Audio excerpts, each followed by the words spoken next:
How's it going tonight, everyone? Welcome to what is probably going to go down as the most disorganized and rushed episode of Mooncutter Sportscast. But you see, I just got off work at 9:30, had to fly home, and it's Wednesday night, so I had to get something in here for you fans. That said, this week I was at one of the games, so unfortunately I didn't get to pay attention to most of the others, since, all the 1 o'clock games go off at the same time. So I don't have a whole lot to talk about on this week's games, and I apologize that Dante was hyped in the description for this episode, but kind of got informed last minute that he was not able to make this recording, so I apologize for that. The big news here, before we even get into it, yes, different background. Usually you got me from the office tonight because that's where my laptop was set up with doing research for the other project that's getting started next week. But usually you get me from the office. Well, tonight you got me from the couch.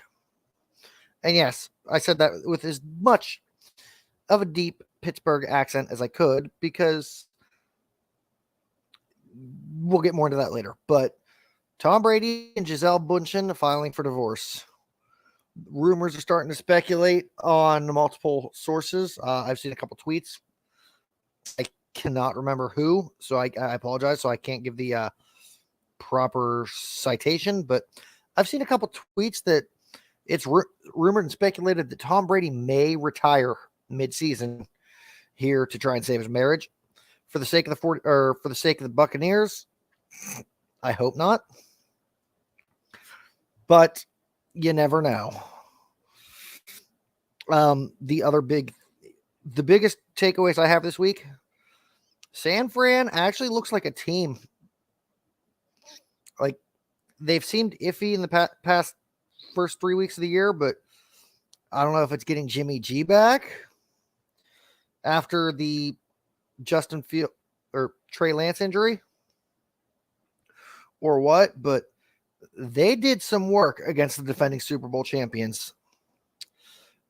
Jimmy G still got it, and I honestly think I like San Francisco's odds of making a run better post Trey Lance injury than I did before. Moving over to the Raiders, despite all the doubt and speculation with the new head coach and his history of wanting to run by committee, Josh Jacobs is proving that he is still the guy in Vegas. I don't know what more to say on that note. Huge game this past Sunday night. Put me over the edge on my one league. I'll say that. 30-plus point game. Also starting to get involved in the passing game. There's a lot to like. Now, if only we could get more meshing with Hunter Renfrow and Devontae Adams with Derek Carr as well, then we might see something big for the Raiders moving the rest of the season. The game I want to discuss.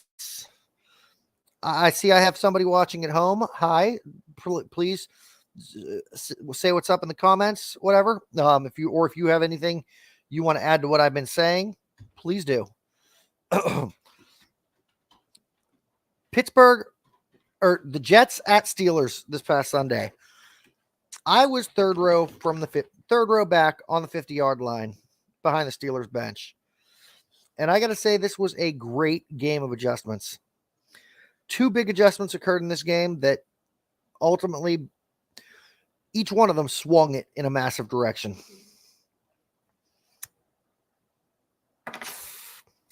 First, you tell the script, Jets up 10-6 at halftime. I get up. I'm feeling nervous because the first half, Zach Wilson's been running for his life 98% of the offensive snaps. Still managing to make things happen, so that's a positive. But at the halftime, coming back, you hear the announcement, now in at quarterback, number 8, Kenny Pickett. Pittsburgh goes on a 14-point streak with 2 touchdowns, both rushing touchdowns from Kenny Pickett. And time is coming down in the fourth quarter. Pittsburgh's got the lead. I'm sitting here thinking, well, shit. I'm going to witness deja vu because the Jets game that I went to back in 2018 against the Browns was lost in much the same way. A second half quarterback switch. Then Max Mitchell gets hurt, pushing Coach Robert Saleh to move Elijah Vera Tucker from guard to tackle. Doesn't seem like that big of a repositioning, but the impact of which could not have been bigger. As I mentioned, Zach Wilson had been running for his life on most offensive plays during the first half of the game. It changed in the after that move because he actually had time to do what he needed to do. He actually had time to work in the pocket and was able to lead the Jets offense to 2 quick, impressive, long drives to win the game. Big takeaway here on the Pittsburgh end, Kenny Pickett. Yes, 3 interceptions were thrown in this game.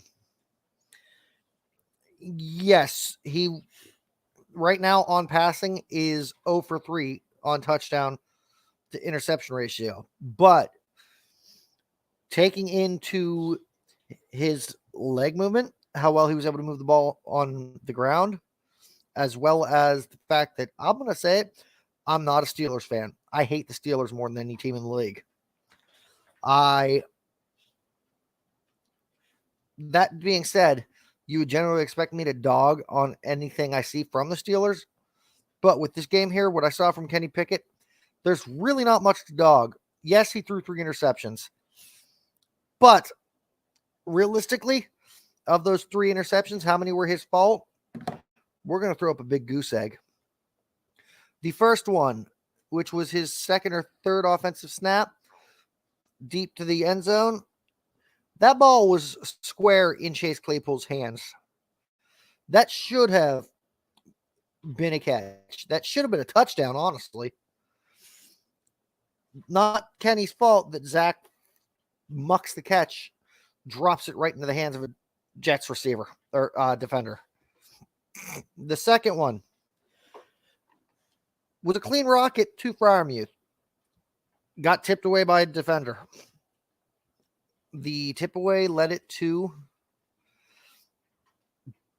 be picked off by another defender that was a little bit deeper. Turnover that led to the comeback touchdown, honestly. The lead taking touchdown for the Jets. But also, he threw the ball straight at Freiermuth. It was tipped away by a defender that came out of nowhere. And the third one, you got 8 seconds to go 52 yards for a touchdown or lose. Obviously, you're going Hail Mary. Those are unpredictable. I don't fault Pickett for any of those interceptions. I think he's got a good future. I think it might be a little bit early for him to be taking over a starter. But Pittsburgh did have to do something on that field. I don't know what to tell you. We're going to move in here to my predictions for week 5. I'm looking at this here as we go through this because I'm actually making my picks as we go. October 6th, Thursday night game. Colts at Broncos. If this were any other year, it would be an easy choice to take the Colts. But Russell Wilson, even though he hasn't been meshing very well, I think has the better receivers this year. And at a minus 175, I'm going Denver. Second pick, Giants at Packers. It's Aaron Rodgers. That's not even a question. I'm taking the Packers. Chargers at Browns. I would love to say I want to take Cleveland in this one, and I'm half tempted to because I've been seeing a lot of good with Jacoby Brissett up in Cleveland. And honestly, if he keeps playing the way he's been, I can see there being some discussion come week 11 on what the Browns want to do for the rest of the season. I'm of the opinion that if Jacoby has them in a position where they could make the playoffs, let Deshaun sit the rest of the year. But you're going against Justin Herbert, someone who I have pegged as definitely top 5, possibly top 3 quarterbacks in the league. That's LA. So right now, if you're trying to bet like Geoffrey, just money line parlay, we got Broncos, Packers, Chargers. Next game we got to discuss, Steelers at Bills. You got the Steelers, who don't even know what they're doing at quarterback yet, that are still trying to figure that out, versus the team that is the majority favorite to be this year's Super Bowl winners. Easy choice to take the Bills.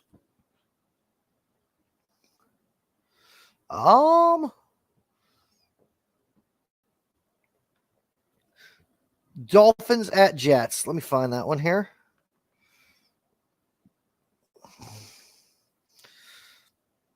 If things hadn't been the way they were right now, this would be an easy choice. Dolphins all the way. However, now that the Jets have a returning Zach Wilson, they seem to have figured something out, moving Vera Tucker to tackle, and the Dolphins are without Tua Tagovailoa. I'm actually taking the Jets on this one.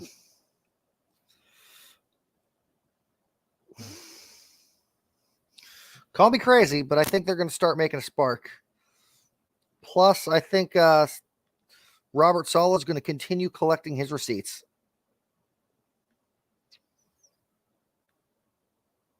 Clear the games I've already discussed.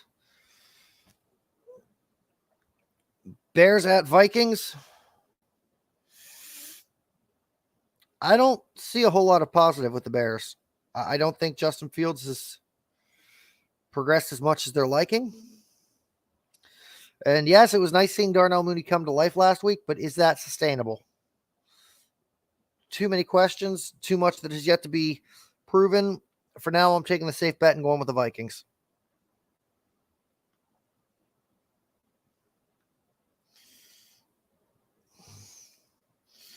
Seahawks at Saints.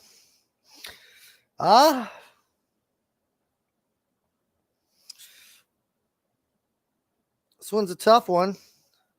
Geno Smith has been definitely showing a bit of a career resurgence since the Russell Wilson trade. And Jameis Winston's definitely been no slouch for the Saints the past 2 years either. But in this one,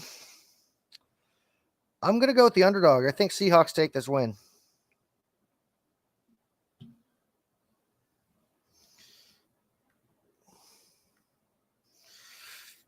Lions at Patriots. There's uncertainty regarding the Patriots quarterback situation, whereas Detroit seems to be focusing smoothly. I'm also going to go with the underdog on this one, Detroit.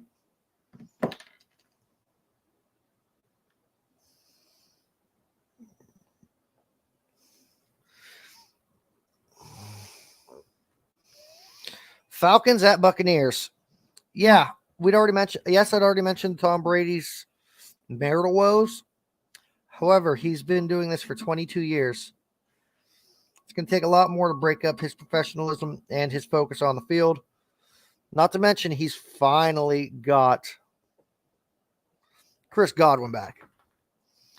Patriots Buccaneers all the way.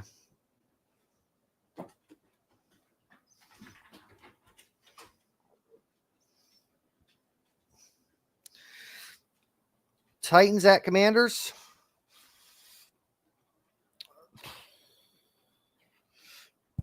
This one's actually a tough choice. Depends on what kind of it really depends on which Carson Wentz shows up to play. But I'm going to roll with the safe bet and go with Tennessee.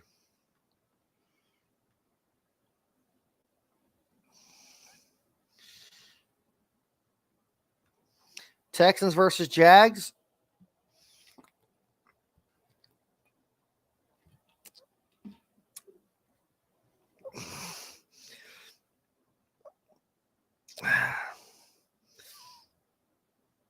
A lot to unpackage here, but I'm actually going to go with the Jags. As much as I think Trevor Lawrence is way overhyped,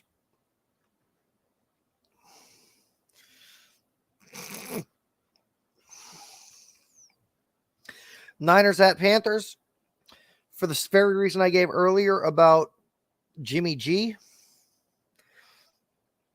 I'm taking the Niners. I think the veteran quarterback, knowing the system and having the guy back, as opposed to the project of Justin Fields, put San Francisco in a lot better spot.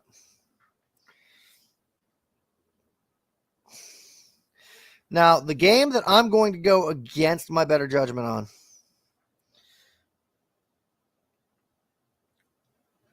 I can't believe I'm saying this, but I'm actually taking the Cowboys.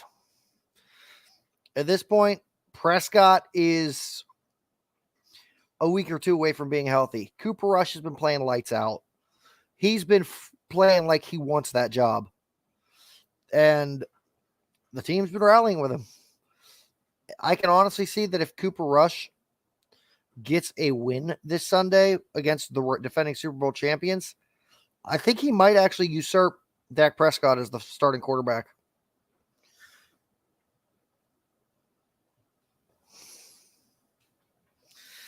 Eagles and Cardinals.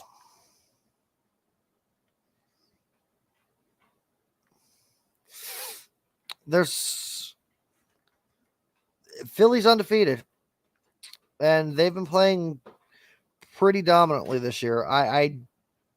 Yes, I see them getting a loss here soon, but I don't see it being against Arizona.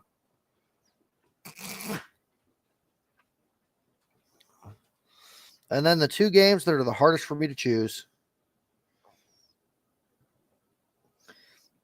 Actually, the one's pretty easy. Bengals at Ravens.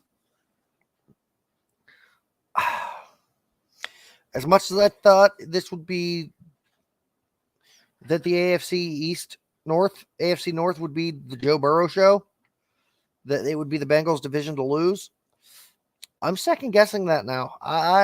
The Ravens have been pretty damn hot, as much as I hate to say it. I think the Dirty Birds take it. I'm putting my bet on this at Baltimore. And then the game here that I'm actually taking the biggest underdog swing on.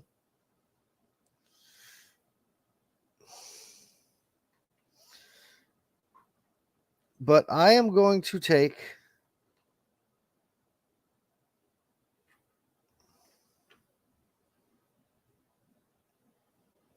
the Raiders. Especially if Josh Jacobs can keep up the steam that he had rolling on that last game. I mean,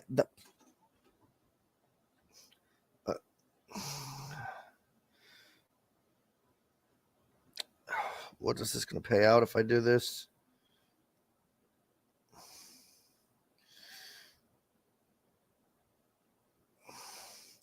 Yeah, I'm going to take the Raiders. Is there logic behind it? Other than the Josh Jacobs factor? Not really. But I seriously think if there's any team that can beat the Chiefs, especially if they get all cylinders rolling, it would be the roster you have in Vegas.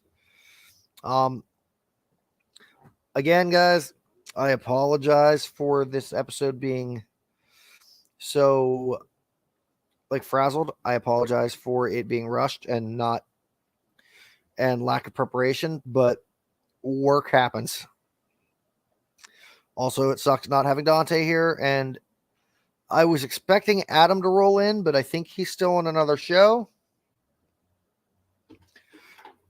I'm not going to just sit here and babble. So I apologize that this week's episode was short, but hopefully next week the work gods are in my favor and we can actually get Dante back in here and actually go the normal length and actually have the banter you guys are starting to get used to. I know Tuesday we got a big deal going on with the debut of Wayward Guns Rewatch, which is going to be a supernatural rewatch series here on Running Force Productions, where my friend Kate, who is a die-hard fan of the series, and myself, who had watched a little bit and then got turned off of it based on new introduced characters. You'll learn more about that next week. Who's a bit of a skeptic, but loves the mythology and the mythos of all that macabre and spooky, eerie creatures that the Winchester brothers encounter over the course of the series. So you're going to have that, a deep dive into the creatures. And yeah, first episode next week, we're going to call it the pre-pilot because it's going to be getting to know my background on the show, getting to know Kate, giving a better breakdown of what we're doing with the show. It's going to be awesome. Definitely tune into Wayward Guns Rewatch right here on Running Force Productions. As far as Mooncutter Sportscast goes, this is Geoffrey. You know, you can follow me at TJE Joker. That's TJEGEOCUR on Twitter. Follow the show on at Mooncutters. And please subscribe to our YouTube channel, Running Force Productions. The more interest we can show potential sponsors that we get, the more views that we can show them we get, the more likely they are to let us get money from them to help bring you a better product. So please follow us on YouTube or subscribe to us on YouTube. This has been Geoffrey signing off.